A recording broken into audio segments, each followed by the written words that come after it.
கர்த்தருடைய பரிசுத்த நாமத்திற்கு மகிமை உண்டாவதாக.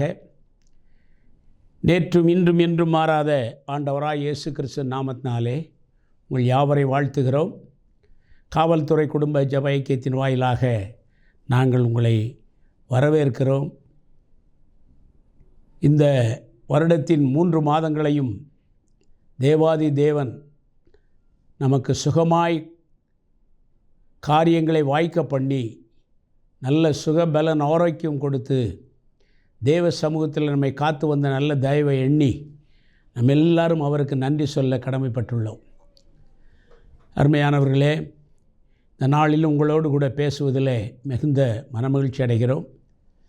இந்த ஊடகத்தின் வாயிலாக நமக்கு ஆண்டவர் சொல்லுகிற சில காரியங்களை நாம் பகிர்ந்து கொள்வதும் அவரை துதிப்பதும் ஸ்தோத்தரிப்பதும் மகிமைப்படுத்துவதும் நம்முடைய வாழ்க்கையிலே விழுந்த ஒரு கடமை என்பதை நாம் மறந்துவிடக்கூடாது.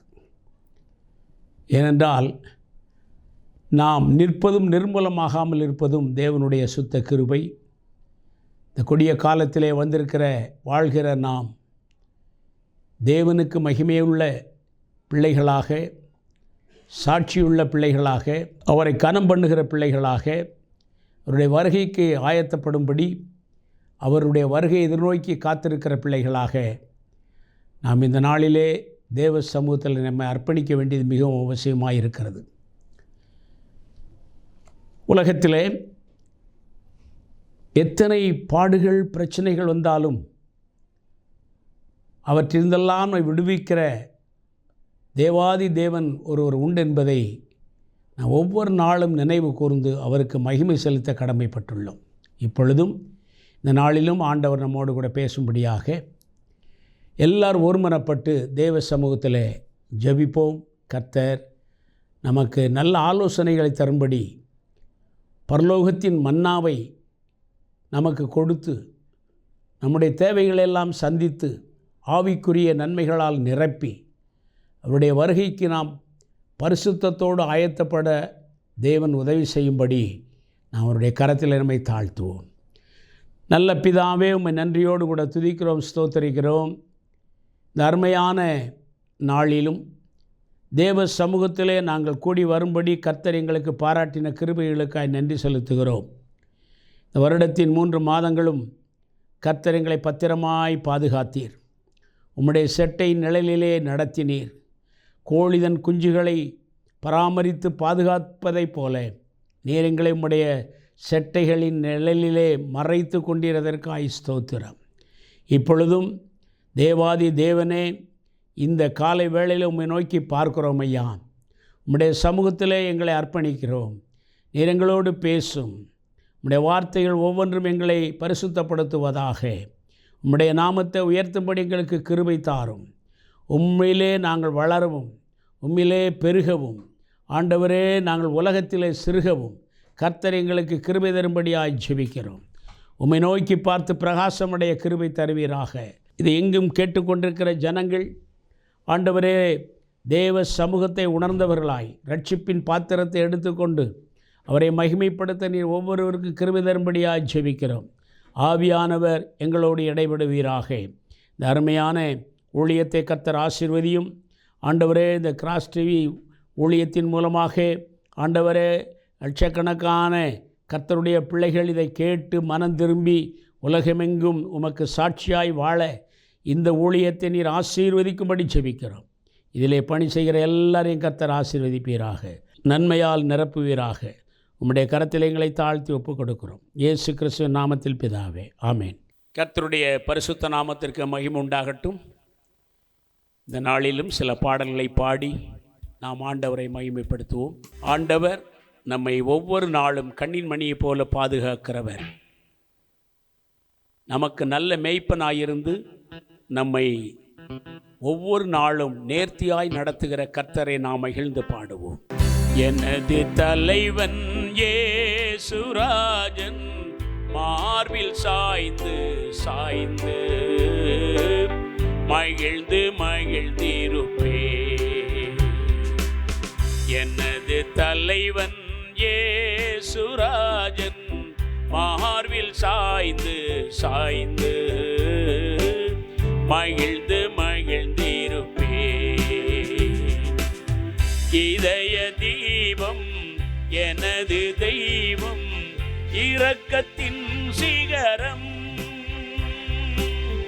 இதய தீபம் எனது தெய்வம், இரக்கத்தின் சிகரம். பார்த்து பார்த்து ரசித்து ருசித்து, பார்த்து பார்த்து ரசித்து ருசித்து பரவசம் அடைவேன், பரவசம் அடைவேன். எனது தலைவன் இயேசுராஜன் மார்பில் சாய்ந்து சாய்ந்து மகிழ்ந்து மகிழ்ந்திருப்பேன். எனது தலைவன் இயேசுராஜன் மார்பில் சாய்ந்து சாய்ந்து மகிழ்ந்து மகிழ்ந்திருப்பேன். நீதி தேவன் வெற்றி வேந்தன், அமைதியின் மன்னன். நீதி தேவன் வெற்றி வேந்தன், அமைதியின் மன்னன். நினைத்து நினைத்து துதித்து துதித்து, நினைத்து நினைத்து துதித்து துதித்து நிம்மதி அடைவேன், நிம்மதி அடைவேன். எனது தலைவன் இயேசுராஜன் மார்பில் சாய்ந்து சாய்ந்து மகிழ்ந்து மகிழ்ந்திருப்பேன். எனது தலைவன் இயேசுராஜன் மார்பில் சாய்ந்து சாய்ந்து மகிழ்ந்து மகிழ்ந்திருப்பேன். நல்ல மேய்ப்பன் குரலை கேட்பேன், நாளும் பின்தொடர்வேன். நல்ல மேய்ப்பன் குரலை கேட்பேன், நாளும் பின்தொடர்வேன். தோளில் அமர்ந்து கவலை மறந்து, தோளில் அமர்ந்து கவலை மறந்து தொடர்ந்து பயணம் செய்வேன், தொடர்ந்து பயணம் செய்வேன். எனது தலைவன் இயேசுராஜன் மார்பில் சாய்ந்து சாய்ந்து மகிழ்ந்து மகிழ்ந்திருப்பேன். எனது தலைவன் இயேசுராஜன் மார்பில் சாய்ந்து சாய்ந்து மகிழ்ந்து மகிழ்ந்திருப்பேன். பசும்புல் மேய்ச்சல் அமர்ந்த தண்ணீர் அழைத்து செல்பவரே. பசும்புல் மேய்ச்சல் அமர்ந்த தண்ணீர் அழைத்து செல்பவரே. ஆத்துமாவை தினமும் தேற்றி, ஆத்துமாவை தினமும் தேற்றி அணைத்து கொள்பவரே, அணைத்து கொள்பவரே. எனது தலைவன் இயேசுராஜன் மார்பில் சாய்ந்து சாய்ந்து மகிழ்ந்து மகிழ்ந்திருப்பேன். எனது தலைவன் இயேசுராஜன் மார்பில் சாய்ந்து சாய்ந்து மகிழ்ந்து மகிழ்ந்திருப்பேன், மகிழ்ந்து மகிழ்ந்திருப்பேன், மகிழ்ந்து மகிழ்ந்திருப்பேன்.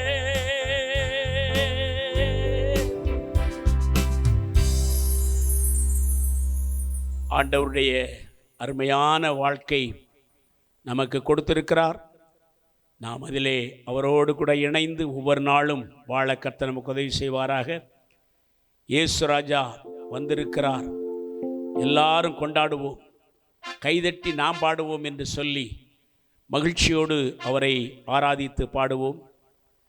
நாம் எப்போ கூப்பிட்டாலும் பதில் கொடுக்கிற தேவன், மனதிற்கும் உடையவர், கண்ணீரெல்லாம் துடைக்கிறவர், நோய்களெல்லாம் நீக்கிறவர், பாவமெல்லாம் போக்குகிறவர். அவரை நாம் மகிழ்ந்து களிகூர்ந்து பாடுவோமா?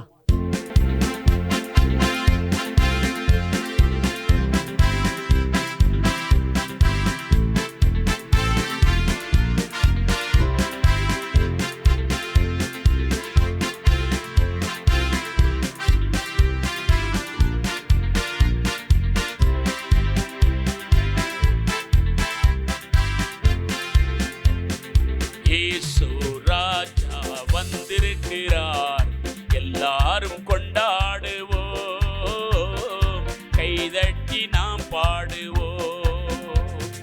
இயேசு ராஜா வந்திருக்கிறார், எல்லோரும் கொண்டாடுவோம், கைதட்டி நாம் பாடுவோம்.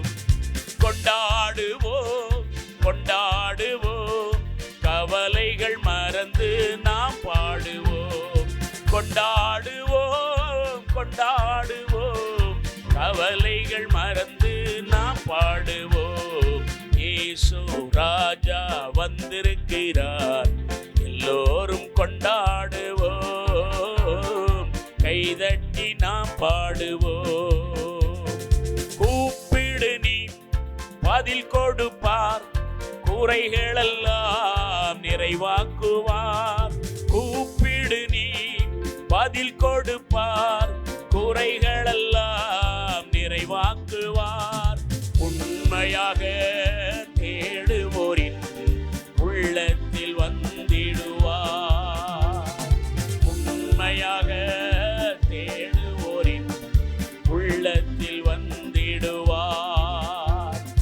கொண்டாடுவோம், கொண்டாடுவோம், கவலைகள் மறந்து நாம் பாடுவோம். கொண்டாடுவோம், கொண்டாடுவோம், கவலைகள் மறந்து நாம் பாடுவோம். இயேசு ராஜா வந்திருக்கிறார், எல்லோரும் கொண்டாடுவோம், கைதட்டி நாம் பாடுவோம். மனதுருக்கம் உடையவரே, மன்னிப்பதில் வல்லவர். மனதுருக்கம் உடையவரே, மன்னிப்பதில் வல்லவர். உன் நினைவாயிருக்கின்றார், ஓடிவா என் மகனே. உன் நினைவாயிருக்கின்றார், ஓடிவா என் மகளே. கொண்டாடுவோம், கொண்டாடுவோம், கவலைகள் மறந்து நாம் பாடுவோம். கொண்டாடுவோம், கொண்டாடுவோம், கவலைகள் மறந்து நாம் பாடுவோம். இயேசு ராஜா வந்திருக்கிறார், எல்லோரும் கொண்டாடுவோம், கைதட்டி நாம் பாடுவோம். கண்ணீரெல்லாம் துடைத்திடுவார், கரம் பிடித்தே நடத்திடுவார். கண்ணீரெல்லாம் துடைத்திடுவார், கரம் பிடித்து நடத்திடுவார். எண்ணமெல்லாம் ஏக்கமெல்லாம் இன்றே நிறைவேற்றுவார். உன் எண்ணமெல்லாம் ஏக்கமெல்லாம் இன்றே நிறைவேற்றுவார். கொண்டாடுவோம், கொண்டாடுவோம், கவலைகள் மறந்து நாம் பாடுவோம். கொண்டாடுவோம், கொண்டாடுவோம், கவலைகள் மறந்து நாம் பாடுவோம். இயேசு ராஜா வந்திருக்கிறார், எல்லோரும் கொண்டாடுவோம், கைதட்டி நாம் பாடுவோம். நோய்களெல்லாம் நீக்கிடுவார், நொடி பொழுதே சுகம் தருவார். நோய்களெல்லாம் நீக்கிடுவார், நொடி பொழுதே சுகம்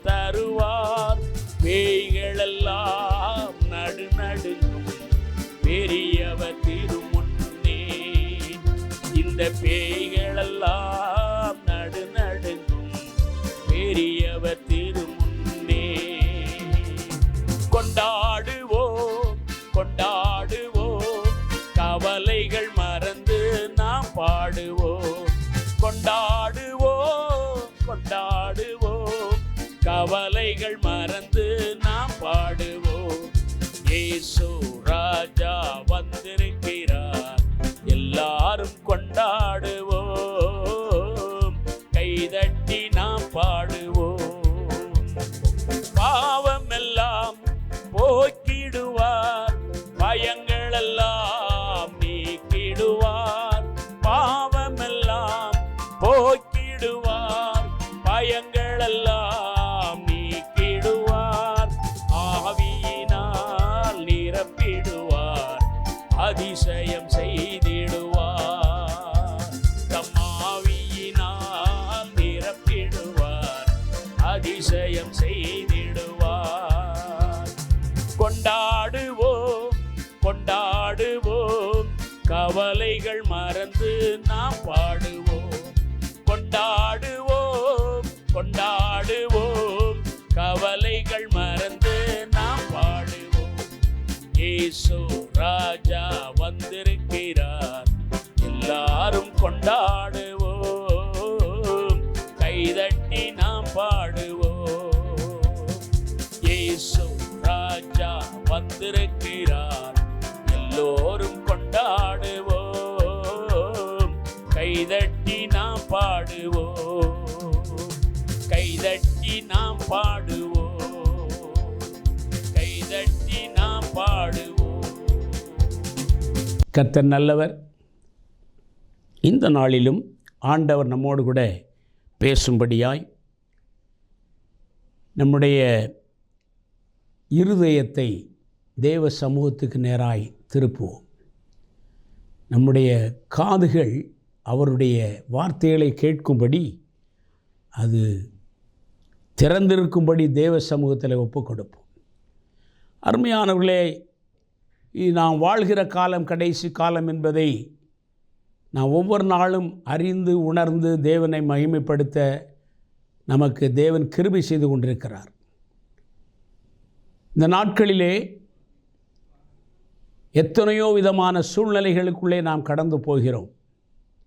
உலகம் முழுவதும் பலவிதமான போராட்டங்கள், நாட்டுக்கு நாடு விரோதம், சண்டை சச்சரவுகள், ஒருவரை ஒருவர் நம்பாத காரியங்கள், ஒருவரை ஒருவர் தாக்கி பேசுகிற காரியங்கள்.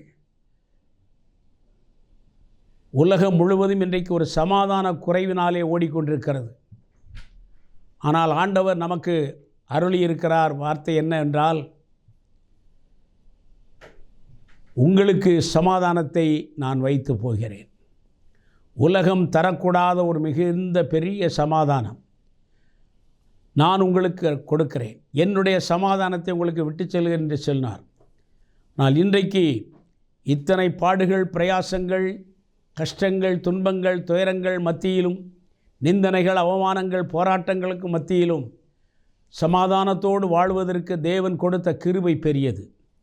நம்மீது அவர் வைத்திருக்கிற அன்பும் அவருடைய கிருபையும் சொல்லி முடியாத ஒரு நிலைமையில் இருக்கிறது.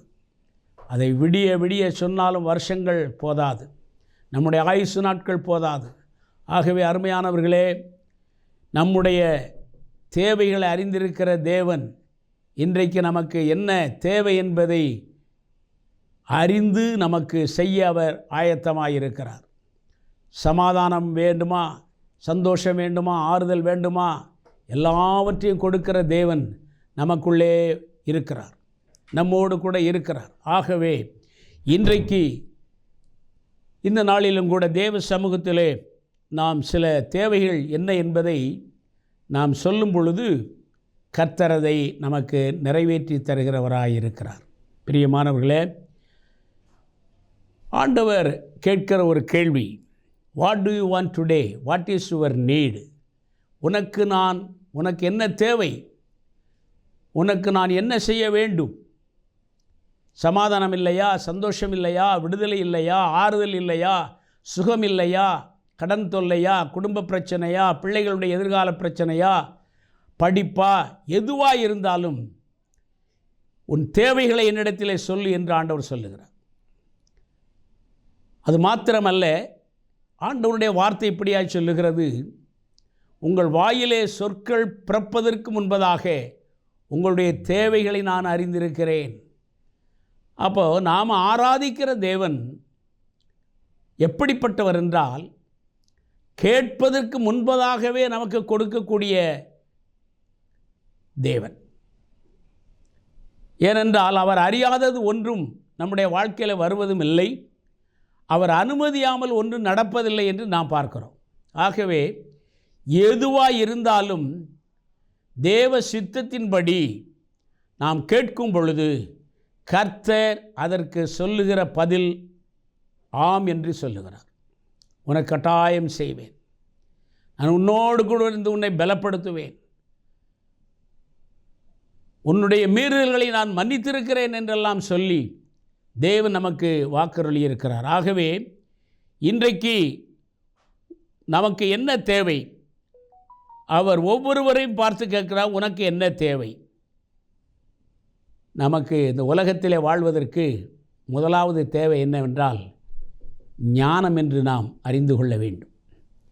ஞானமில்லாமல் செய்கிற எத்தனையோ காரியங்களினாலே பல வேதனைகள், பாடுகள், கஷ்டங்கள், நிந்தைகள், அவமானங்கள் என்று சொல்லி ஏராளமான காரியங்களை நாம் சந்திக்க வேண்டியது இருக்கிறது.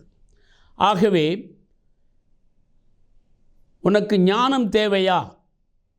எது தேவையிலே, எந்த தேவை உன்னிடத்திலே இருக்கிறது, எதற்காக நீ பிரயாசப்படுகிறாய், உன்னுடைய தேவை சந்திக்கப்பட்டதா, அதை நான் எப்படி உனக்கு தர வேண்டும் என்று சொல்லி ஆண்டவர் நம்மோடு கூட இடைபடுவதை நாம் காண முடியும். முதலாவது நமக்கு தேவை ஞானம். நம்ம எத்தனையோ காரியங்களை செய்கிறோம், ஞானம் இல்லாமல் செய்துவிட்டு ஐயோ இது என்னுடைய ஞானக்குறைவினால் அல்லது புத்தியினத்தினால் அல்லது தவறான செயல்களினால் இப்படி நடந்துவிட்டதே என்று நாம் எத்தனையோ முறை வேதனைப்படுகிறோம். அருமையானவர்களே, நமக்கு இந்த உலகத்திலே வாழ்வதற்கு ஞானம் தேவை. ஞானம் இல்லாமல் நாம் செய்கிற ஒவ்வொரு காரியமும் அது நம்முடைய வாழ்க்கையில் பலவிதமான பிரச்சனைகளை கொண்டு வரும். பாருங்கள், உனக்கு ஞானம் தேவையா? யார்கிட்ட கேட்கணும்? ஆண்டவரிடத்தில் கேட்கணும். மனுஷ ஞானம் விருதா. நீங்கள் ஒரு மனுஷங்கிட்ட போய் ஏதேனும் ஒரு காரியத்தை சொல்லி அதற்கு என்ன செய்யலாம் என்று சொன்னால், ஒருவேளை அவனுக்குள்ளே இவன் நன்றாய் இருப்பது நல்லதல்ல என்று சொல்லி எண்ணினால் வேறு விதமாய் நமக்கு ஒரு பாதையை காண்பித்து நம்மை ஒரு சிக்கலில் மாட்டிவிடுவான். ஆனால் நம்முடைய ஆண்டவர் தம்முடைய பிள்ளைகளுக்கு என்ன தேவை, எப்படிப்பட்ட ஞானம் வேண்டும் என்று அவர் அறிந்திருக்கிறபடியினாலே நாம் அவரிடத்தில் கேட்கும் பொழுது அவர் நமக்கு ஞானத்தை அருளுகிறார். சாலமோன் இடத்திலே தேவன் கேட்க, நான் உனக்கு என்ன வேண்டும் கேட்டான். இந்த ஜனங்களை நடத்துவதற்கு எனக்கு ஞானம் தேவை, நான் சிறுபிள்ளையாக இருக்கிறேன், இந்த ஜனங்களை நடத்துவதற்கு எனக்கு ஞானம் தேவை என்று கேட்டான். ஆனால் ஆண்டவரோ அதை காட்டிலும் பன்மடங்கு அவனுக்கு நல்ல ஐஸ்வர்யத்தையும் ஞானத்தையும் கொடுத்து அவனை ஆசீர்வதித்தார். அருமையானவர்களே, உங்களுக்கு என்ன தேவை? இன்றைக்கு நீங்கள் எதிலே குறைவாக இருக்கிறீர்கள்?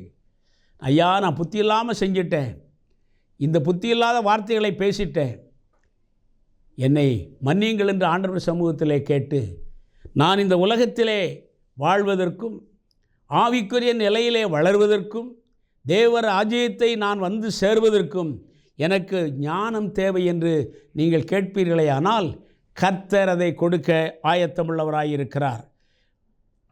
யாக்கோபு நிருபத்திலே நான் வாசிக்கிறோம், 1ஆம் அதிகாரம் 5ஆம் வசனத்திலே, உங்களில் ஒருவன் ஞானத்தில் குறைவுள்ளவனாயிருந்தால் யாவருக்கும் சம்பூரணமாய் கொடுக்கிறவரும் ஒருவரையும் கடிந்து கொள்ளாதவருமாகிய தேவனிடத்தில் கேளுங்கள், அது அப்போது அவனுக்கு கொடுக்கப்படும். அப்போது சம்பூர்ணமாய் நமக்கு ஞானம் வேணும்.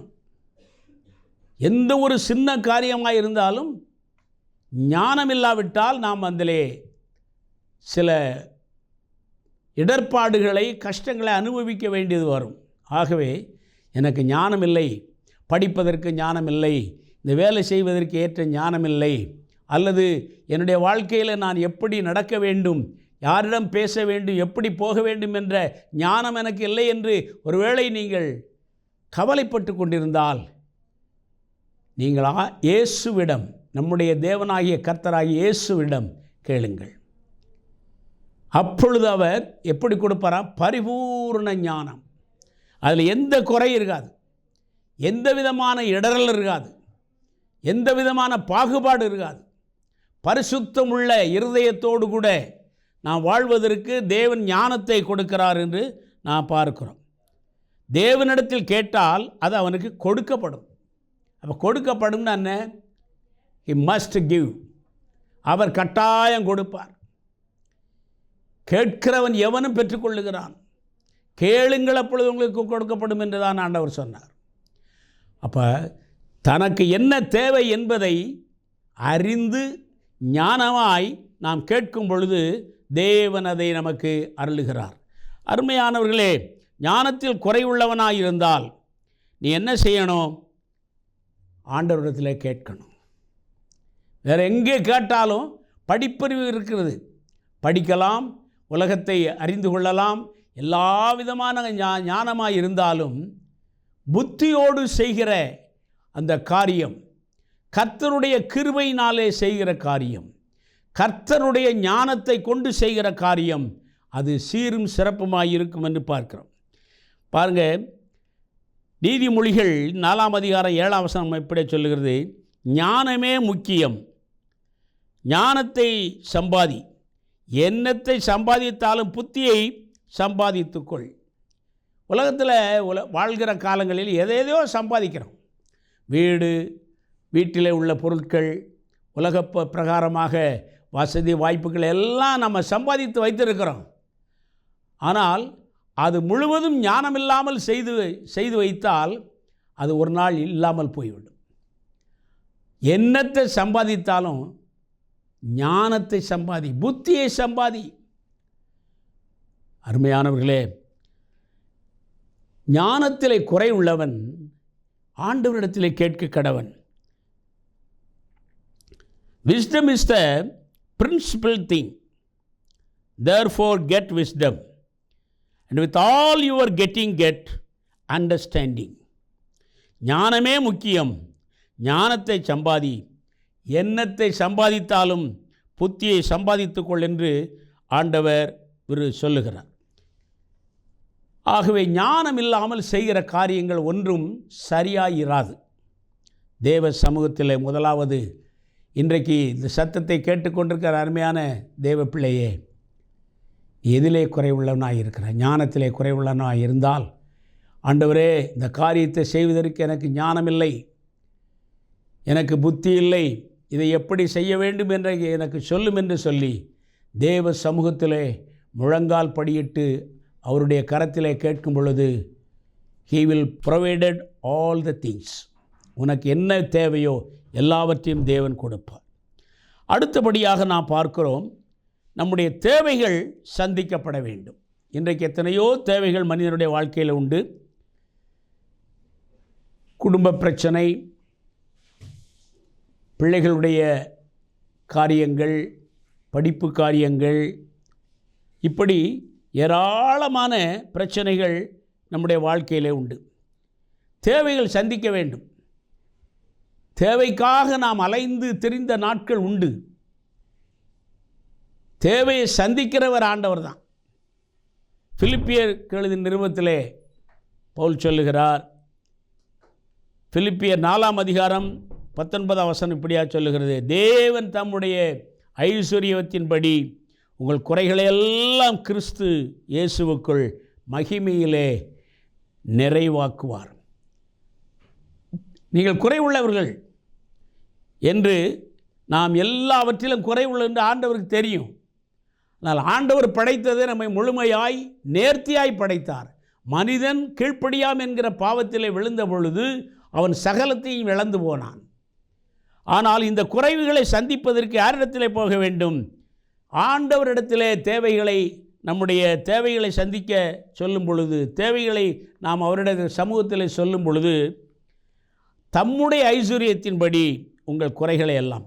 ஆண்டவர் எப்படிப்பட்டவர்? ஐஸ்வர்யவான், பூமியையும் சர்வத்தையும் படைத்தவர், வானத்தையும் அதில் உள்ள நட்சத்திரங்களையும் அதில் உள்ள கிரகங்களையும் சூரியனையும் சந்திரனையும் படைத்தவர். இந்த உலகம் முழுவதும் அவரால் உருவாக்கப்பட்டது, படைக்கப்பட்டது. இந்த உலகத்திற்கே ஒரு பெரிய ஐஸ்வர்யவான் யார் என்றால் நம்முடைய தேவன் ஒருவரே. அவற்றை இல்லாதது என்று ஒன்றுமில்லை, கொடுக்க முடியாது என்ற நிலைமையில் அவர் இல்லை. நீங்கள் எதை கேட்டாலும் தேவ சித்தத்தின்படி அவர் உங்களுக்கு கொடுக்க அவர் உண்மையுள்ள தேவனாய் இருக்கிறார். ஆகவே அவருடைய ஐஸ்வர்யம் குறைவற்றது. அவருடைய ஐஸ்வர்யத்திற்கு அளவே இல்லை. எல்லாவற்றையும் நமக்கு கொடுத்து அவர் நம்மை ஆசீர்வதிக்கிற தேவனாய் இருக்கிறார். சில வேளைகளிலே நாம் நாளை குறித்து கவலைப்படுகிறோம். ஆண்டவர் சொன்னார், நாளைய குறித்து கவலைப்படாதீர்கள், அந்தந்த நாளுக்குரிய பாடுகள் அதற்கு போய்விடும். ஏன் கவலைப்படணும்? இன்றைக்கு இருக்கிறோம், நாளைக்கு இருப்போம் என்ற நம்பிக்கை தேவ கரத்திலே ஒப்பு கொடுத்து நாம் நித்திரை செய்கிறோம், எழுந்திருக்கிறோம். இன்றைக்கு தேவன் நம்முடைய தேவைகளை சந்தித்தார். காலை தொடங்கி இரவு படுக்கைக்கு செல்லும் மட்டும் நம்முடைய தேவைகள் எல்லாவற்றையும் ஆண்டவர் சந்தித்தார். சாப்பாடு, நம்முடைய பண தேவைகள், போக்குவரத்திலே காரியங்கள் எப்படி செயல்பட வேண்டும் என்பதை குறித்து ஆண்டவர் நம்மை அறிந்திருக்கிறபடியினாலே எல்லா தேவைகளை சந்தித்தார். அதனால நாளைய தினத்தை குறித்து கவலைப்படாதே. காக்கைகளை கவனித்து பாருங்கள், காட்டு புஷ்பங்களை கவனித்து பாருங்கள். அவைகளை பிழைப்பூட்டுகிற தேவன் உங்களை பிழைப்பூட்டுவது அதிக நிச்சயம் அல்லவா?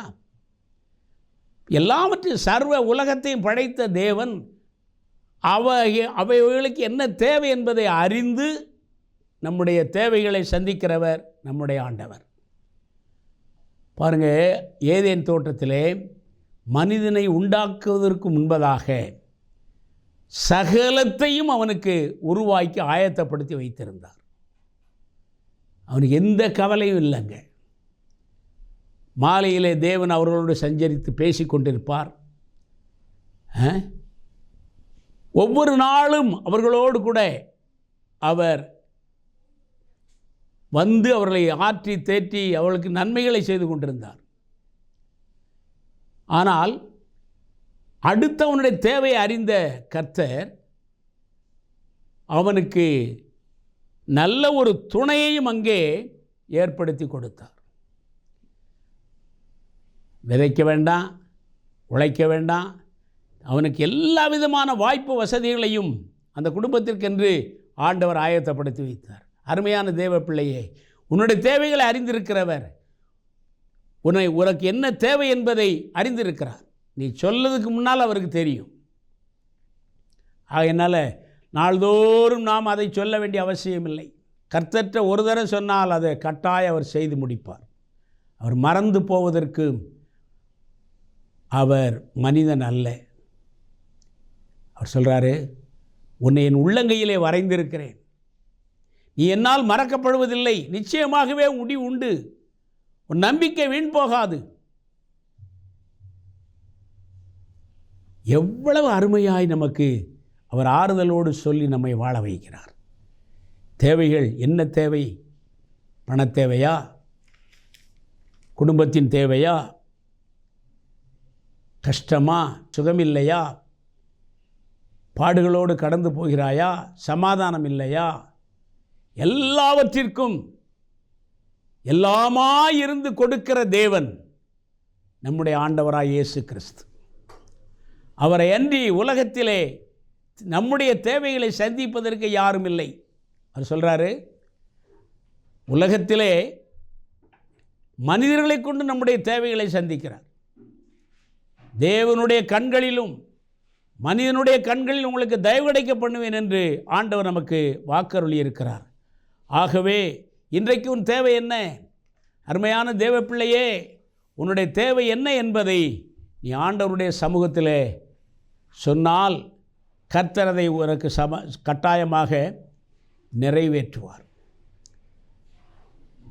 அடுத்ததாக சில காரியத்தை பார்க்கும் பொழுது நமக்கு மன்னிப்பு தேவை. ஏனென்றால் நான் பாவி என்ற உணர்வு நமக்குள்ளே இருக்கிறது. அதை மாற்ற தேவன் ஒருவரே வல்லவர். ஏனென்றால் தேவன் இல்லை என்று மதிகேடன் சொல்லுகிறார். உலகத்திலே பிறந்த ஒவ்வொருவனும் பாவி என்பதை உணராத பட்சத்தில் அவனுடைய வாழ்க்கையில் மன்னிப்பு என்பது கிடையாது. அருமையானவர்களே, யோவான் 1ஆம் அதிகாரம் 9ஆம் வசனத்திலே நாம் பார்க்கிறோம், உலகத்திலே வந்து எந்த மனிதனையும் பிரகாசிப்பிக்கிற ஒளியே அந்த மெய்யான ஒளி. ஆண்டவர் நம்முடைய பாவங்களை மன்னிக்கிறவர். அதனால தான் அவர் எப்படி மன்னிக்கிறார்? தம்முடைய சீஷர்களுக்கு அவர் ஜெபம் செய்ய கற்றுக் கொடுக்கும் பொழுது, நாங்கள் பிறர் குற்றங்களை மன்னிப்பது போல எங்களுடைய குற்றங்களை எங்களுக்கு மன்னியுங்கள். அப்போ நாம் பிறருக்கு மன்னித்தால் நம்முடைய குற்றங்களை தேவன் மன்னிக்கிறார். நாம் பிறருக்கு மன்னிச்சாத்தான் நமக்கு மன்னிப்பு உண்டு. இந்த மன்னிப்பை தேவன் நமக்கு எப்படி கொடுத்தார்? நாம் இலவசமாய் அவருடைய கரத்திலிருந்து பெற்றுக்கொண்டிருக்கிறோம். ஆனால் கிரயம் செலுத்தியவர் நம்முடைய தேவன். ஆண்டவராய் இயேசு கிறிஸ்து தம்மை தாமே தாழ்த்தி நமக்கு அன்பு பாராட்டும்படி, நம்மை அவர் பட்சமாய் சேர்த்து கொள்ளும்படி, நம்முடைய பாவங்களை மன்னித்து நம்மை அவருடைய சொந்த பிள்ளைகளாய் ஏற்றுக்கொள்ளும்படி அவர் தன்னை தானே சிலுவையிலே ஒப்பு கொடுக்க பிதா அவருக்கு உதவினார். அருமையானவர்களே, அந்த அன்பு தான் இன்றைக்கு நம்மை வாழ வைக்கிறது. ஒரு மனிதனுக்கு பாவம் மன்னிக்கப்படாவிட்டால் சமாதானம் என்பது இல்லவே இல்லை. எவ்வளவு பெரிய மனிதனாக இருந்தாலும் சரி, இப்போ கொள்ளையடித்து காசுகளை நிறைய சேர்த்து வைக்கிறாங்க, பணத்தை சேர்த்து பெட்டி பெட்டியாய் அடுக்கி வைக்கிறார்கள், நிலங்களை வாங்கி போடுகிறார்கள், எத்தனையோ விதமான சொத்துக்களை சேர்க்கிறார்கள். எங்கு பார்த்தாலும் என்னுடைய வீடு என்று சொல்லக்கூடிய அளவுக்கு ஒரு நகரத்தை உருவாக்கி வைத்திருக்கிறார்கள். ஆனால் இவைகள் எல்லாம் எப்படி வந்தது? அது பாவத்தினாலே சம்பாதித்த காரியம். வேதம் சொல்லுகிறது, ஒரு மனிதன் உலகத்திலே கொண்டு வந்ததும் இல்லை, கொண்டு போவதும் இல்லை.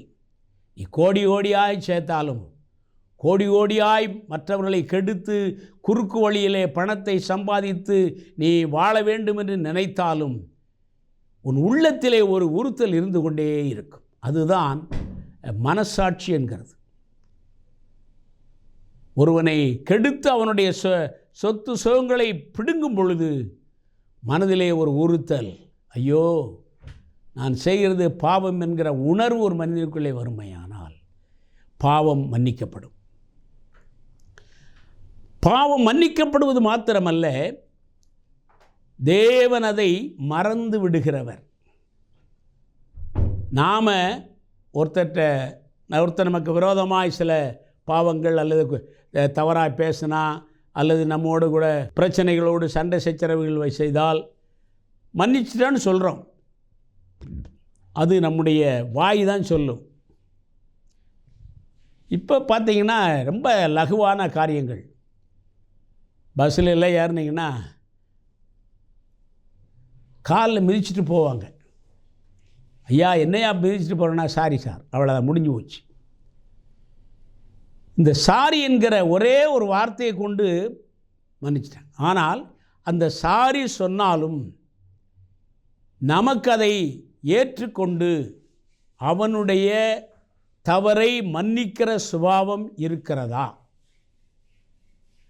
மன்னிக்கிறோம், ஆனால் மறப்பதில்லை. ஆனால் ஆண்டவர் நம்மை மன்னித்தார், நம்முடைய பாவங்களை மன்னித்தார். அவர் எப்படிப்பட்டவர்னா, பாவத்தை வெறுக்கிறவர், பாவியை நேசிக்கிறவர்.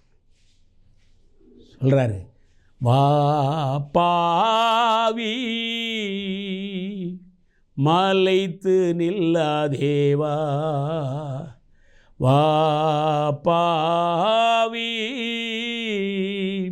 மலைத்து நில்லாதேவா. அழைக்கிறார். நீ நிற்காத, மலைக்காத, என்னிடத்தில் வா, என்னிடத்தில் அறிக்கை செய், உன் பாவங்கள் மன்னிக்கப்படும். அருமையானவர்களே, வேதம் சொல்லுகிறது, ரத்தம் சிந்துதல் இல்லாமல் பாவம் மன்னிப்பு இல்லை. அப்போ அந்த ரத்தத்தை யார் சிந்துறது? நீங்களும் நானும் சிந்த வேண்டிய ரத்தத்தை ஆண்டவராய் இயேசு கிறிஸ்து தன்னுடைய சிலுவையிலே அந்த இரத்தத்தை சிந்தி நம்முடைய பாவங்களை கழுவினார். அவர் நம்மை மன்னித்தார். அவர் மன்னிக்கிற தெய்வம். ஆகவே இன்றைக்கு உன் வாழ்க்கையில் இருக்கிற வருத்தங்கள், பாடுகள், பிரயாசங்கள், கவலைகள், பிறருக்கு செய்த துரோகம், இவைகள் உன்னை வாட்டி வதைக்கிறதா? உன் வாழ்க்கையில் உனக்கு மன்னிப்பு தேவையா? அருமையான பிள்ளையே, நீ இயேசு ஒன்றை வா. இயேசு உன்னை அழைக்கிறார். அவற்றை எப்படி போகணும்?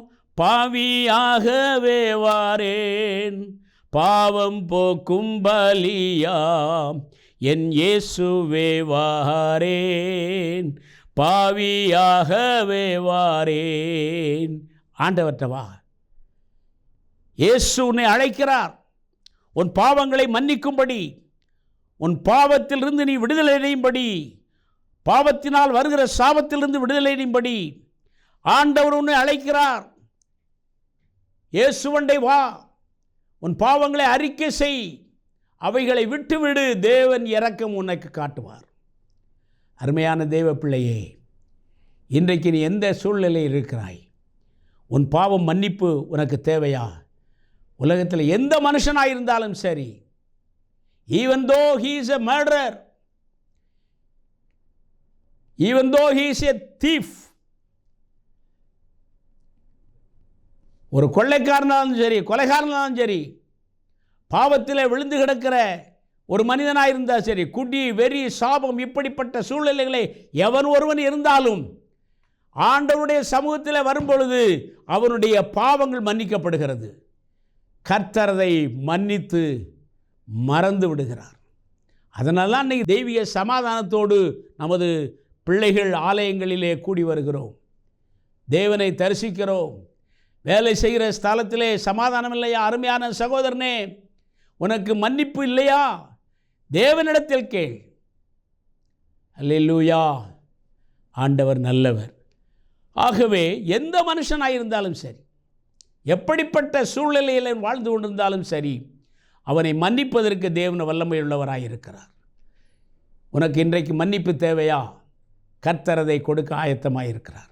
நீ அவரிடத்திலே சென்று அவருடைய பாதங்களிலே பணிந்து, ஆண்டவரே என் பாவங்களை மன்னியும் என்று சொல்வாயானால் கர்த்தர் உன் பாவங்களை மன்னிப்பார், உனக்கு மன்னிப்பை கொடுப்பார். ஆமென். நம்முடைய ஆண்டவர் மன்னிப்பதிலே வள்ளல்.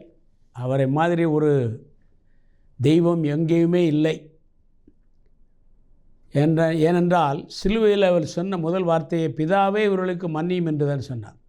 தன்னை அடித்தவர்களை, தன்னை நோகடித்தவர்களை, தன் விழாவிலே குத்தினவர்களை, சிலுவை சுமக்க செய்தவர்களை, எல்லாம் ரோம வீரர்களை எல்லாம் பார்க்கிறார். மேசியா என்று அறிந்தும் அவரை கொலை செய்ய எத்தனித்த அன்னா, காய்பா, பிலாத்து என்கிற அரசு அதிகாரிகளையும் ஆண்டவர் மன்னித்தார். பாருங்கள், மன்னிக்கிறதில் அவரை போல ஒரு தெய்வம் இல்லை. அப்போ அவருடைய பிள்ளைகளாகிய நாம் பிறரை மன்னிப்பதிலும் நாம் ஆசீர்வாதமாய் உள்ளவர்களாய் காணப்பட வேண்டும். மன்னிப்பு என்பது சாதாரண காரியம் அல்ல, அதை மறந்து விடுவதும் சாதாரண காரியம் அல்ல. ஆகவே ஆண்டவராய் இயேசு கிறிஸ்து நம்முடைய பாவங்களை மன்னித்தார் என்ற விசுவாச நம்பிக்கை நமக்குள்ளே இருக்குமானால் பிறருடைய பாவங்களை மன்னிக்க நாம் ஆயத்தமுள்ளவர்களாக இருப்போம். அருமையானவர்களே, இன்றைக்கு நாம் ஒருவேளை நாம் மன்னித்திருந்தாலும் நம்மை மன்னியாத சிலர் உண்டு. எத்தனை வருஷம் ஆனாலும் நமக்கு நாம் செய்த காரியங்களை மறந்து விடாதபடி சாகும் வரை பேசக்கூடிய ஆட்கள் இருக்கிறாங்க. அப்படிப்பட்ட நிலைமையிலே ஒருவேளை உங்களுடைய பாவங்களை அல்லது உங்களுடைய நிலைமைகளை மன்னிக்காத சிலர் இருப்பார்களேயானால் இன்றைக்கு தேவ சமூகத்திலே சொல்லுங்கள். அவர்களுக்காக நீங்கள் ஜெபியுங்கள். அவர்கள் உங்களை மன்னிக்கும்படி கர்த்தருடைய சமூகத்தில் வேண்டிக் கொள்ளுங்கள். உங்களுடைய பாவம், உங்களுடைய காரியங்கள் எல்லாம் மன்னித்து தேவன் அடுத்தபடியாக சமாதானத்தை தருகிறவராக இருக்கிறார். ஒரு மன்னிப்பு ஒன்று வந்துவிட்டால் அது சமாதானம் ஒன்று தொடர்ந்து வரும். ஒருத்தரை மன்னிக்கிற குணம் இல்லை அல்லது நம்ம மன்னிக்கப்படவில்லை என்றால் நம்முடைய உள்ளத்திலே சமாதானம் இருக்காது. தெய்வீக சமாதானம் இருக்க வேண்டுமென்றால் அது எப்படிப்பட்ட சமாதானம்? அது 9 வகையான கனிகளை குறித்து நாம் கலாத்தியரில் வாசிக்கிறோம். ஆவியின் கனியானது அன்பு, சந்தோஷம், சமாதானம், நீடிய பொறுமை, தயவு, நற்குணம், விசுவாசம், சாந்தம், இச்சையடக்கம். இப்படிப்பட்டவைகளுக்கு விரோதமான பிரமாணம் ஒன்றுமில்லை. அப்போது சமாதானம் வந்துவிட்டால் அன்பு இருக்குது, சந்தோஷம் இருக்குது, நீடிய பொறுமை, தயவு, நற்குணம், விசுவாசம் எல்லாம் நம்மை அண்டிக்கொள்ளும். அதற்கு முதலாவது அன்பு செலுத்த வேண்டும். அந்த அன்பை தேவன் நமக்காக செலுத்தினார். தம்முடைய பூரண அன்பினாலே நம்மை அழைத்தார். காணியாட்சிக்கு புறம்பாய் இருந்த நம்மையும், இருளிலே வாழ்ந்து கொண்டிருந்த நம்மையும் தேவன் தம்முடைய அன்பை காட்டி அவருடைய சமாதானத்தை நமக்கு கொடுத்து நம்மை இன்று வரை வாழ வைத்து கொண்டிருக்கிறார். அவருடைய நாமத்திற்கு மகிமை உண்டாகட்டும். அடுத்து பாருங்கள், வாழ்க்கையில் எத்தனை செல்வ செல்வங்கள் இருந்தாலும் வியாதி, வேதனை, கண்ணீர் என்ற காரியங்களில் இன்றைக்கு மக்கள் அவதிப்படுவதை நாம் பார்க்கிறோம். ஏராளமான வியாதி, பெயர் சொல்ல முடியாத அளவிற்கு, டாக்டர்களே அஞ்சுகிற அளவிற்கு வியாதிகள் வருகிறது. கொள்ளை நோய்களும் பஞ்சங்களும் கடைசி நாட்களிலே வரும் என்று ஆண்டவர் சொல்லியிருக்கிறார். ஆகவே இந்த வியாதிகளிலிருந்து நாம் பூரண சுகம் அடைய வேண்டும். அதற்கு வியாதிகளை நீக்கிறவர் ஒரே ஒரு தேவன். ஒரு டாக்டர் இப்படியாக எழுதியிருந்தார், வைத்தியம் பார்ப்பது டாக்டர், ஆனால் சுகம் கொடுப்பது கடவுள். ஒரு விசுவாசம் இல்லாத ஒரு மனிதன், அவருடைய மேஜையில் எழுதி வைத்திருந்த வாசகம் இப்படி இருக்கிறது: ஜீவனை கொடுப்பவர் ஆண்டவர். அப்போ என்னதான் வைத்தியம் பார்த்தாலும் கடைசியில் சொல்லுவாங்க, கடவுள் தான் உங்களை காப்பாற்றணும், வேறு வழியே இல்லை, எங்களால் இயன்ற மட்டும் முயற்சி பண்ணி பார்த்து விட்டோம், இனிமேல் இது ஒன்றும் செய்ய முடியாது, நீங்கள் ஆண்டவர் கருத்தில் தான், உங்கள் கடவுள் தான் உங்களை காப்பாற்றணும் அப்படி சொல்லி அனுப்பிடுவாங்க. அருமையானவர்களே, பூரண சுகம் கொடுக்கிறவர் ஒரே ஒரு தெய்வம், நம்முடைய ஆண்டவராக இயேசு கிறிஸ்து. மரித்தவனை உயிரோடு எழுப்புகிறவர் நம்முடைய ஆண்டவர். பாருங்கள், 38 வருஷமாய் ஒரு மனிதன் திமிர்வாதத்தோடு படுத்து கிடக்கிறான். அவனுக்கு சொந்தக்காரங்க இருந்திருப்பாங்க, அண்ணன் தம்பி உண்டு, பெற்றோர் உண்டு, எல்லாரும் இருந்தாலும் அவனை கவனிப்பதற்கு ஆள் இல்லை. இன்றைக்கு இந்த உலக நடப்பு என்னவென்றால், சுகவீனமாகிவிட்டால் கொஞ்ச காலம், 1 மாதம் 2 மாதம் கவனிப்பாங்க, பிறகு கவனிப்பாரற்ற நிலைமையிலே அவர்கள் கடந்து போவதை நான் பார்க்கிறோம். எனக்கு அன்பானவர்களே, என்னோடு கூட ஒரு அருமையான சகோதரர் பேசி கொண்டிருந்தார். அவருக்கு குடும்பம் உண்டு, பிள்ளைகள் உண்டு.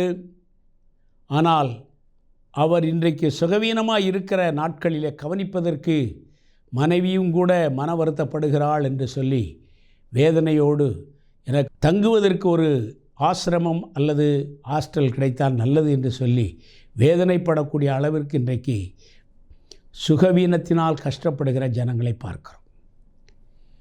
இந்த திமிர்வாதக்காரன் பாருங்கள், 38 வருஷமாக அங்கே தான் இருக்கிறான். அப்போது இயேசு கிறிஸ்து பிறப்பதற்கு முன்பே அவன் அங்கே அந்த பெதஸ்தா குளத்தருகே திமிர்வாதத்தோடு படுத்திருக்கிறான். யார் கவனித்தாலும் கவனிக்காவிட்டாலும் ஆண்டவர் அவனை கவனிக்கிறார். அவனை தேடி அங்கே போனார். நான் உனக்கு என்ன செய்ய வேண்டும்? அவன் சொல்கிறான், நான் அந்த குளத்திலே முதலாவது இறங்கனுக்கு தான் சுகம் கிடைக்கும். நான் இறங்க முன்ன இன்னொருத்தன் போய் இறங்கிடுறான். ஆகவே எனக்கு இதுவரைக்கும் எனக்கு ஹெல்ப் பண்ணுறதுக்கு யாரும் இல்லை. அப்போ ஆண்டவர் சொன்னார், உன் பாவம் உனக்கு மன்னிக்கப்பட்டது, உன் படுக்கை எடுத்துக்கொண்டு நட. அப்போ சுகவீனம் என்பது பாவத்தினால் வருகிற ஒன்று அல்லது தேவ மகிமை வெளிப்படும்படியாய் நடப்பது ஒன்று. எல்லாரும் பாவத்தினால்தான் வியாதியில் இருக்காங்கன்னு சொல்ல முடியாது. ஏன்னா யோபுனுடைய வாழ்க்கையை பார்க்குறோம். யோபு ஒரு கர்த்தருடைய மகன் என்று நாம் முதலாவது அதிகாரத்திலே வாசிக்கிறோம். யோபு 1ஆம் அதிகாரத்தில் வாசிக்கும் பொழுது அவன் கர்த்தருக்கு பயந்தவன், நீதிமான். ஒரு மனுஷன் இருந்தான். அந்த மனுஷன் உத்தமனும் சன்மார்க்கனும் தேவனுக்கு பயந்து பொல்லாப்புக்கு விலகிறவனுமாய் இருந்தான் என்று ஊத் தேசத்திலே யோபு என்கிற ஒரு மனுஷனை குறித்து வேதம் சொல்லுகிறது. அவன் எப்படியா உத்தமன், சன்மார்க்கன், தேவனுக்கு பயந்து பொல்லாப்புக்கு விலகிறவன். அப்போ இப்படிப்பட்ட ஒரு மனுஷன் வியாதியிலே கடந்து போக வேண்டிய காலத்தை கர்த்தர் அனுமதித்தார். எல்லாம் இழந்து போச்சு. 10 பிள்ளைகள் அவுட், சொத்து சுகங்கள் அவுட்டு, ஆடுகள் மாடுகள் குதிரைகள் எல்லாம் அவுட்டு, ஒன்று இல்லை. கடைசியில் மனைவியும் கூட என்ன சொன்னா, ஏன் தேவனே தேவனே என்று சொல்லிக் கொண்டிருக்கிறீர்? உன் தேவனை வெறுத்து ஜீவனை விடும், தேவனை தூஷித்து ஜீவனை விடும் என்று சொல்லுகிற அளவிற்கு பாடுகள் அனுபவித்தார். ஆனால் அவர் எப்படிப்பட்ட ஆள்? யோபு நல்ல ஒரு உத்தமன், கர்த்தருக்கு பயந்த மனுஷன். பாருங்கள், அவனுடைய பிள்ளைகள் எல்லாம் கூடி வரும் பொழுது ஏதேனும் சந்தோஷத்தினால் கூட சில தவறுகள் நேர்ந்திருக்கக்கூடும் என்று அவர்களுக்காக அவன் அந்தி சந்தியிலே பலி செலுத்தி ஆண்டவரை மகிமைப்படுத்துகிற ஒரு மனிதன். அப்படிப்பட்ட மனிதனுக்கு ஒரு வியாதி வந்தது. காரணம் என்ன? தேவ மகிமை அங்கே விளங்க வேண்டும். ஆண்டவராக இயேசு கிறிஸ்து ஊழியத்தின் நாட்களிலே பார்க்கும் பொழுது ஒரு குருடன், பார்வையற்ற ஒரு மனிதன், தாவீதின் குமாரனே எனக்கு இறங்கும் என்று சொல்லுகிறான், கதறுகிறான். அப்போது சீடர்கள் கேட்குறாங்க, ஆண்டவரே, இந்த குருடன் பார்வையடையாமல் இருப்பதற்கு காரணம் இவன் குற்றமா, இவன் பாவமா, அல்லது இவன் முன்னோர்கள் செய்த பாவமா? ஆண்டவர் சொல்கிறாரு, இவன் செய்த பாவம் அல்ல, முன்னோர்கள் செய்த பாவம் அல்ல, தேவனுடைய மகிமை விளங்கும்படி இப்படி ஆயிற்று என்றார். அருமையானவர்களே, இப்போ வியாதி சில நேரங்களில் பாவத்தின் விளைவால் வியாதி வருகிறது.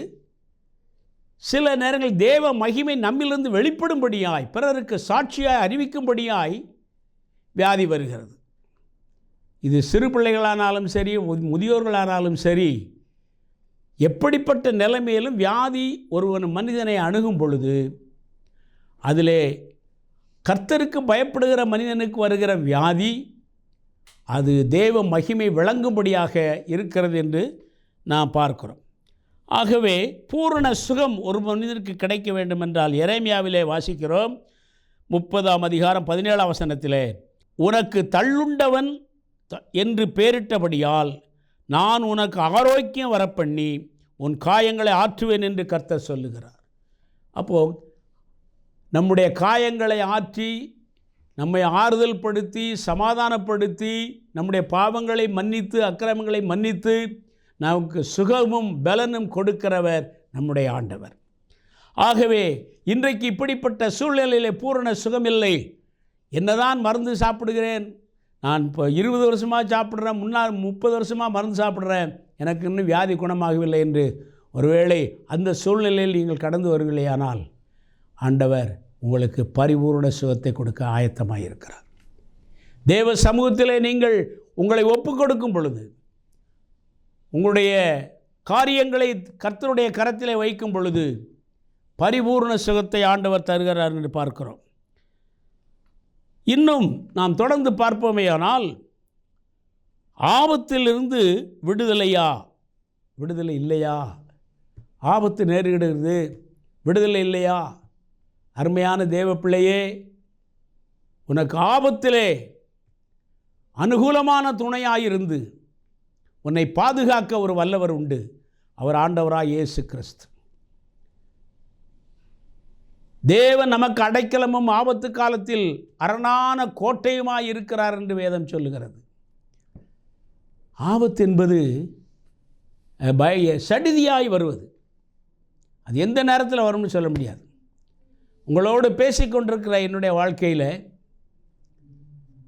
பல ஆபத்துக்களை நான் கடந்து வந்திருக்கிறேன். வாகனத்திலே செல்லும் பொழுது 11 முறை நான் கீழே விழுந்து ஒரு காயமுமின்றி தப்பித்த நாட்கள் உண்டு. அது ஆண்டவர் செய்த பெரிய அற்புதம்.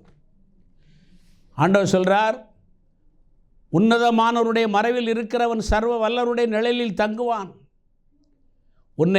உன் கால்கள் இடராதபடி உன்னை காக்கும்படி தூதர்களை அனுப்புவேன் என்று சொல்லி ஆண்டவர் நமக்கு வாக்குறுதி இருக்கிறார். அந்த அருமையான தேவன் என்னுடைய வாழ்க்கையிலும் கூட 11 முறையும் அவர் என்னை பாதுகாத்த அந்த நல்ல கிருபைகளை நினைத்து அவருடைய சமூகத்தை உயர்த்த தேவன் பலன் கொடுத்திருக்கிறார். சென்ற மாதத்திலே காரிலே செல்லும் பொழுது லாரி என் பேக் வீல் அடித்து என்னுடைய வாகனம் கதவு நெளிந்து நான் உள்ளே இருக்கிறேன். அந்த தடுப்புச் சுவர் இருந்ததுனாலே, நேஷ்னல் ஹைவேஸ் ரோடுங்கனால தடுப்புச் சுவர் இருந்ததுனால வண்டி உருளாமல் நான் தப்பிச்சிட்டேன். எனக்கு எந்த சேதம் கிடையாது. வண்டிக்கு கதவு மட்டும் உடைஞ்சது. ஆனால் கர்த்தர் கிருபையாக என்னை காத்து கொண்டார். பக்கத்தில் இருக்க சுற்றி ஓடி வந்து பார்த்துறாங்க, ஆள் உயிரோடு இருக்கா இல்லையான்னு. அப்படிப்பட்ட ஆபத்திலிருந்து கர்த்தர் விடுதலை கொடுக்கிறவர். அவரை நம்புகிற பிள்ளைகளை பாதுகாப்பாய் நடத்துகிறவர். அருமையான பிள்ளையே, இன்றைக்கு ஒரு பாதுகாப்பு இல்லை என்று வருத்தப்படுகிறாயா? ஆபத்திலே எனக்கு பொல்லாப்பு பல விதங்களிலே வருகிறது, எனக்கு கெடுதி செய்யும்படி ஏராளமான வழிகளிலிருந்து ஆட்கள் வருகிறார்கள், என்னை எந்த நேரத்தில் எனக்கு என்ன தீங்கு செய்யலாம் என்று எண்ணிக்கொண்டிருக்கிறார்கள் என்று ஒருவேளை ஆபத்தை கண்டு பயப்படுகிறாயா? ஆண்டவர் சொல்கிறார், நான் உன்னோடு இருக்கிறேன், நான் உனக்கு துணையாய் நிற்பேன், உன்னை ஒருவனும் தொடுவதில்லை.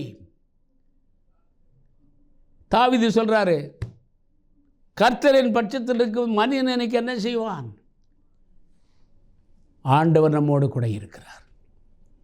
ஆபத்திலே இருந்து நம்மை விடுதலையாக்கும்படி, ஆபத்திலிருந்து உன்னை பாதுகாக்கும்படி, பலவிதமான சூழ்நிலைகளை சிக்கொண்டு என்ன செய்வோம், நாளைக்கு இப்படி ஆகுமோ அப்படி ஆகுமோ என்று பயந்து பயந்து பயந்து ஆபத்தை கண்டு நீ அலைமோதி கொண்டிருக்கிறாயோ, உன்னை ஆண்டவர் அந்த ஆபத்திலிருந்து விடுதலையாக்க வல்லவராக இருக்கிறார். அடுத்து சில பேருக்கு நாம் என்ன கவலைப்படுறோன்னு தெரியாது. எதுக்காக கவலைப்படுறோம்? ஐயா, ஆள் முகத்தை பார்த்து ஒரு மாதிரி அப்படியே சோர்ந்து போயிருப்பாங்க. ஏன் கவலைன்னு தெரியாது, என்ன காரியம்னு தெரியாது. ஆனால் அப்படிப்பட்ட காரியத்தை உள்ளத்தின் ஆழத்தில் ஏதோ ஒரு காரியம் உனக்குள்ளே இருந்து கொண்டு கவலையோடு இருக்கிறாயா? ஆண்டவர் சொல்கிறாரு, சங்கீதம் 34:4 வாசிக்கிறோம், நான் கர்த்தரை தேடினேன், அவர் எனக்கு செவி கொடுத்து என்னுடைய எல்லா பயத்துக்கு நீங்களாக்கி விட்டார். அப்போது கர்த்தரை தேடும் பொழுது எல்லா பயம் எதை குறித்தும் என்னென்னமோ காரியங்களை குறித்து கவலைப்படுறாங்க. ஏன் கவலைப்படுறாங்க தெரியாதும்மா சில பேர். ஏன் என் முகம் ஒரு மாதிரி வாடி இருக்கு தெரியாது, நல்லா தான் இருக்கேன். அருமையான கர்த்தருடைய பிள்ளையே, ஏதோ ஒரு காரியத்தை குறித்து கவலைப்படுகிறாய். அது உனக்கு தெரியாது, உள்ளத்துக்குள்ளே இருக்குது. அது உன்னை வாட்டி வதைத்து கொண்டிருக்கிறது, உன்னை கஷ்டத்துக்குள்ளாக்கி கொண்டிருக்கிறது, உன்னை பலவீனப்படுத்துகிறது, உன்னை சுகவீனப்படுத்துகிறது, நிற்க நடக்க முடியாத அளவிற்கு உன்னை பலவீனப்படுத்துகிறது. அப்படிப்பட்ட சூழ்நிலையில் இருக்கிறாயோ, கர்த்தர் உன்னை விடுவிப்பார். கர்த்தர் உன்னை ஒரு நாள் கைவிடுவதில்லை. அதனால தான் தாவீது சொல்கிறார், கர்த்தரை நான் எக்காலத்தில் ஸ்தோத்தரிப்பேன். ஏன்? அவர் துதி எப்போது என் வாயில் இருக்கும். நான் கர்த்தரை தேடினேன், அவர் என்னை எல்லா பயத்துக்கு நீங்களாக்கி விட்டார். எதிர்த்து வருகிற சேனைகள் உனக்கு எதிராய் ஒரு வழியாய் வருகிறவர்கள் 7 வழியாய் திரும்பி போவார்கள். உனக்கு எதிராய் வருகிற எந்த ஆயுதம் வாய்க்காதே போகும் என்று தேவன் நமக்கு வாக்கு கொடுத்திருக்கிறார். ஆகவே நீ எதை குறித்து கவலைப்பட வேண்டிய அவசியமில்லை. கர்த்தர் உனக்கு ஆறுதல் இருக்கு. அடுத்து சில பேருக்கு என்ன செய்வோம் என்று தெரியாத நிலைமையில், ஆறுதலற்ற நிலைமை. பிள்ளைகள் கவனிக்கலை, பெற்றோர் கவனிக்கலை, வாழ்க்கையில் பணம் இல்லை, என்ன செய்வோம், யார்கிட்ட போய் நம்முடைய குறைகளை சொல்லுவோம் என்று சொல்லி ஆறுதல் இல்லாத நிலைமையிலே ஒரு வேளை நீங்கள் இருப்பீர்களே. ஆனால் ஆண்டவர் சொல்லுகிறார், வெளிப்படுத்தல் 21:4 வாசிக்கிறோம், அவர்களுடைய கண்ணீர் யாவையும் தேவன் துடைப்பார். இனி மரணமும் இல்லை, துக்கமும் இல்லை, அலறுதலும் இல்லை, வருத்தமும் இல்லை, முந்தினவைகள் ஒழிந்து போயின. அப்போது ஆண்டவருடைய சமூகத்துக்கு வந்துட்டா, ஆண்டவருடைய பாதத்தில் நம்ம ஒப்பு கொடுத்துட்டா, கண்ணீர் யாவையும் அவர் துடைக்கிறார். ஒரு தாய் தன் பாலகனை தேற்றுவதைப் போல, ஒரு தகப்பன் தன் பிள்ளையை தோளிலே தூக்கி சுமப்பதைப் போல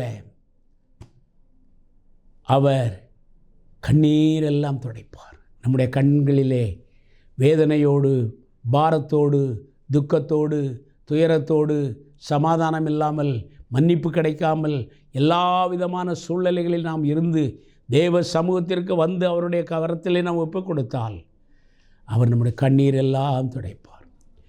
கண்ணீரெல்லாம் துடைப்பார்,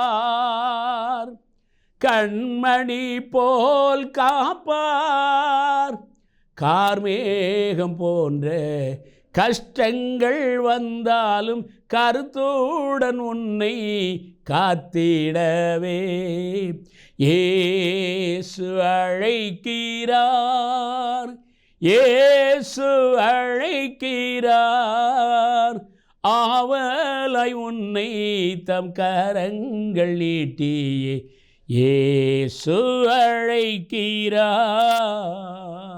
ஆமென். ஆண்டவர் அழைத்து கொண்டே இருக்கிறார். மகனே, மகளே, கலங்காதே, திகையாதே, ஆபத்திலிருந்து நான் உன்னை விடுதலையாக்குவேன்.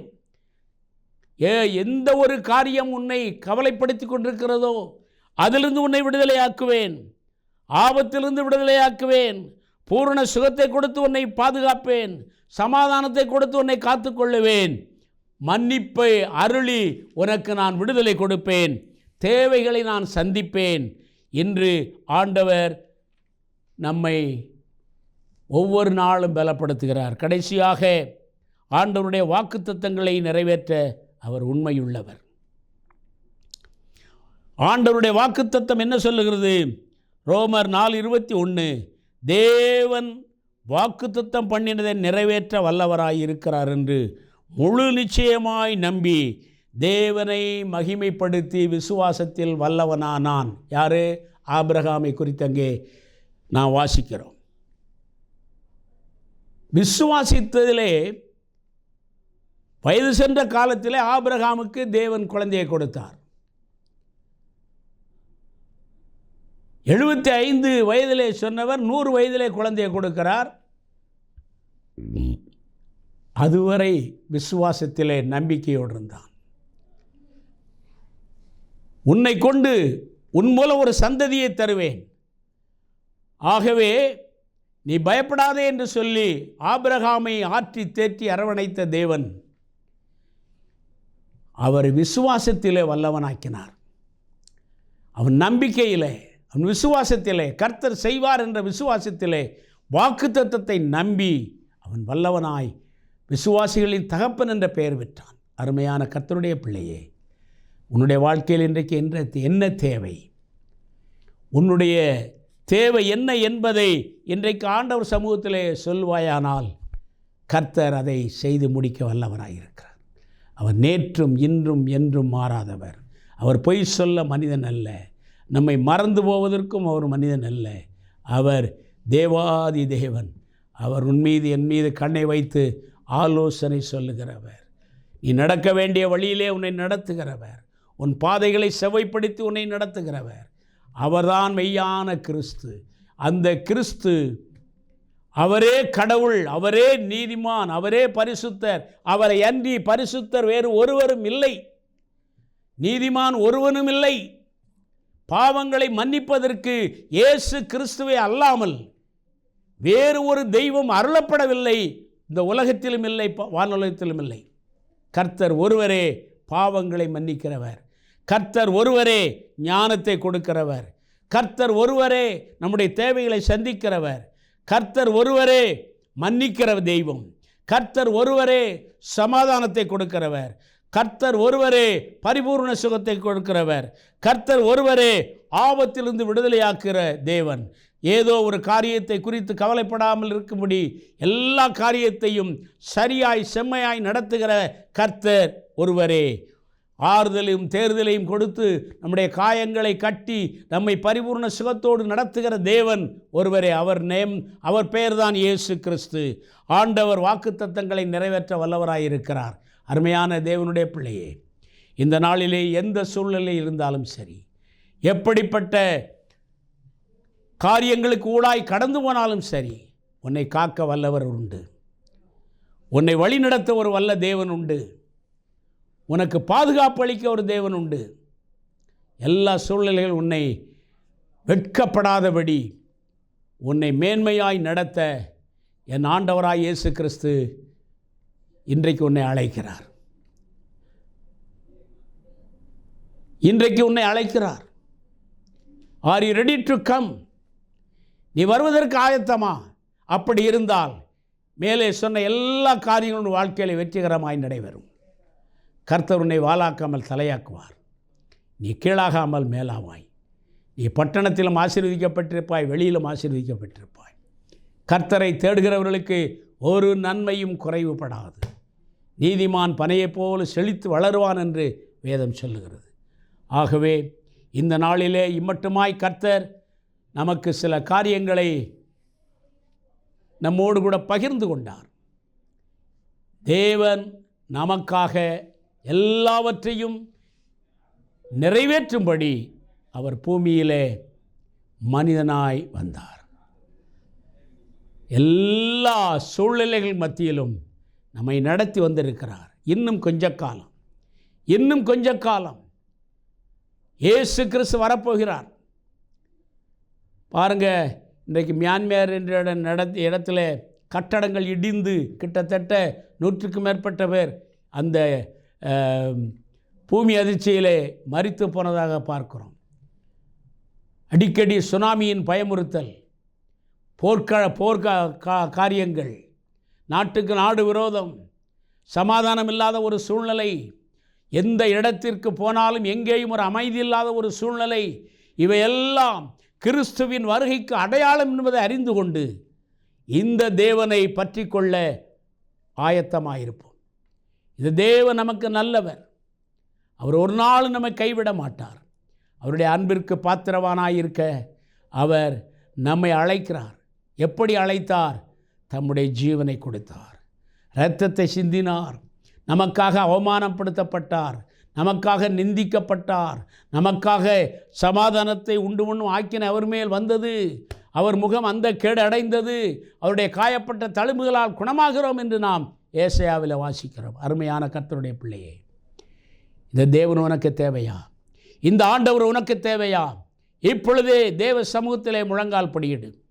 கர்த்தர் இன்றைக்கு உன்னை நேசித்திருக்கிறார், உன்னை அழைத்திருக்கிறார். உன்னை ஆறுதல் படுத்த, உன்னை சமாதானப்படுத்த, உன் வியாதியை நீக்க, உன் பலவீனத்தை நீக்க, உன் கண்ணீரை மாற்ற கர்த்தர் போதுமானவராயிருக்கிறார். அவரிடத்தில் வரும்பொழுது சகலமும் நன்மைக்கு ஏதுவாக நடக்கும். பயம் தேவையில்லை, பயப்பட வேண்டிய அவசியமில்லை, கலங்க வேண்டிய அவசியமில்லை. எப்பொழுதும் கர்த்தர் நம்மோடு இருக்கிறார். அவர் எங்கேயோ இருக்கிற தெய்வம் அல்ல, உன் இருதயத்திலே வாசம் பண்ண விரும்புகிறார். உன் இருதயத்தை திறந்து கொடுத்தால் சொல்கிறாரு, இதோ வாசல் படியில் இருந்து கதவை தட்டுகிறேன், ஒருவன் சத்தத்தை கேட்டு கதவை திறந்தால் நான் அவனோடு கூட பிரவேசிப்பேன். என்ன அருமையான தேவன்! அவரை அண்டிக்கொள்ள ஆயத்தமா? ஒருவேளை இது நாள் வரை என்னுடைய தாய் தகப்பன் கிறிஸ்தவன், நான் ஆண்டவரை அறியவில்லை, ஆண்டவர் எனக்கு வேண்டாம் என்று ஒருவேளை ஒதுங்கியிருப்பாயானால், இன்றைக்கு இந்த சத்திய வார்த்தைகள் உன்னை தொடுகிறது. இந்த வார்த்தைகள் உனக்குள்ளே கடந்து வருகிறது, உன்னை நேசிக்கிறது, உன்னை பாதுகாக்கிறது. நீ ஆண்டவருக்குள்ளே வந்தால் நிச்சயம் உனக்கு வெற்றி உண்டு. சமாதானத்தோடு கடந்து போக கர்த்தர் உதவி செய்வாராக. நாம் ஜெபிப்போமா? நல்ல பிதாவே, உம்மை நன்றியோடு கூட துதிக்கிறோம், ஸ்தோத்திரிக்கிறோம். இந்த நாளிலும் தேவன் எப்படிப்பட்டவர், உனக்கு என்ன தேவை என்று கேட்டு நம்முடைய தேவைகளெல்லாம் சந்திக்கிற அந்த நல்ல தெய்வத்தை சற்று நேரம் நோக்கி பார்க்க கிருபை கொடுத்தீரே, அதற்காய் ஸ்தோத்திரம். உம்முடைய சமூகத்தில் எங்களை தாழ்த்துகிறோம். வார்த்தைகளை கேட்டவர்களையும் ஆண்டவரே இதை விசுவாசித்து நடக்கும்படி அவர்களுக்கு கிருபை தாரும். அப்பா பிதாவே, இந்த ஊழியத்தின் மூலம் இந்த சத்தியத்தை கேட்கிற ஜனங்கள் ஆசீர்வதிக்கப்படுவார்களாக.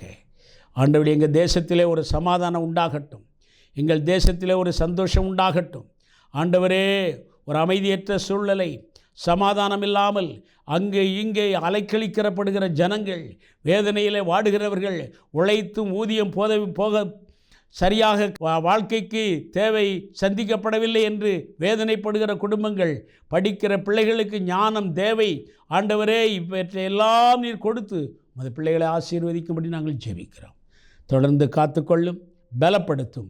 இயேசு கிறிஸ்துவின் திவ்ய நாமத்தில் கேட்கிறோம், ஜீவனுள்ள நல்ல தகப்பனே.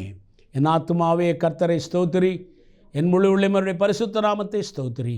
என் ஆத்துமாவே கர்த்தரை ஸ்தோத்திரி, கர்த்தர் செய்த சகல உபகாரங்களையும் மறவாதே. ஆமேன். கர்த்தருடைய நாமத்தில் யாவருக்கு வாழ்த்துக்கள். உங்களை ஆண்டவர் ஆசீர்வதிப்பாராக. மறுபடியும் சந்திக்க மட்டும் தேவன் நம்மை பலப்படுத்தி, அவருடைய வருகை தாமதிக்குமானால் இன்னும் நாம் ஆண்டவருடைய வார்த்தைகளை பிறருக்கு அறிவிக்கவும் பிறரை ஆண்டவருக்குள்ளே நடத்தவும் கர்த்தர் உதவி செய்வாராக. ஒருவேளை இன்றைக்கு அவருடைய வருகை இருக்குமானால் நாம் தேவனோடு கூட சஞ்சரிக்க கர்த்தர் நமக்கு கிருபை தருவாராக. இயேசு கிறிஸ்து நாமத்திலே கேட்கிறோம். ஆமேன், ஆமேன்.